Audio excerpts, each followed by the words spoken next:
இறைவனின் பாதுகாப்பையும் இறை பராமரிப்பையும் வேண்டி மன்றாடுவோம். சங்கீதம் 90.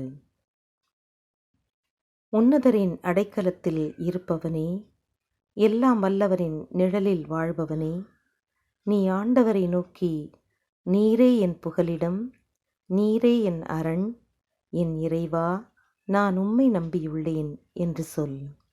ஏனெனில் வேடர்களின் கண்ணிகளினின்றும் கொடிய கொள்ளை நோயினின்றும் உன்னை அவரே விடுவிப்பார். தம் சிறகுகளால் உன்னை காப்பார். அவருடைய இறக்கைகளுக்கடியில் அடைக்கலம் புகுவாய். தவறாத அவருடைய வார்த்தை உனக்கு கேடயமும் கவசமும் போல் இருக்கும். இரவின் பயங்கரத்துக்கும் பகலில் பறக்கும் அம்புக்கும் நீ அஞ்ச வேண்டியதில்லை. இருளில் உலவும் கொள்ளை நோய், நண்பகலில் துன்புறுத்தும் ஆபத்து எதற்குமே நீ அஞ்ச வேண்டியதில்லை. உன் அருகில் 1000 விழட்டும், உன் வலப்பக்கத்தில் 10,000 விழட்டும், உன்னை எதுவும் அணுகாது. எனினும் உன் கண்ணாலேயே நீ காண்பாய். பாவிகளுக்கு கிடைக்கும் தண்டனையை நீயே பார்ப்பாய். உனக்கோ ஆண்டவரே உன் புகலிடம். உன்னதமானவரையே நீ உனக்கு பாதுகாப்பு அரணாக கொண்டாய். தீமை உன்னை அணுகாது, துன்பம் உன் உறைவிடத்தை நெருங்காது.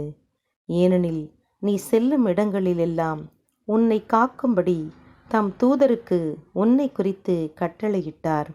உன் கால் கல்லில் மோதாதபடி அவர்கள் உன்னை கைகளில் தாங்கிக் கொள்வார்கள். நச்சுப்பாம்பின் மீதும் விரியன் பாம்பின் மீதும் நடந்து செல்வாய். சிங்கத்தையும் பறவை நாகத்தையுமே மிதித்து போடுவாய்.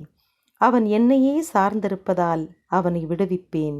என் பெயரை அறிந்ததால் அவனை காப்பாற்றுவேன். என்னை நோக்கி கூப்பிடுவான், அவன் ஜெபத்தை கேட்பேன். துன்ப வேளையில் அவனோடு இருப்பேன். அவனை தப்புவித்து பெருமைப்படுத்துவேன். நீடிய வாழ்வினால் அவனுக்கு மன நிறைவு தருவேன். என் மீட்பினை அவனுக்கு காட்டுவேன்.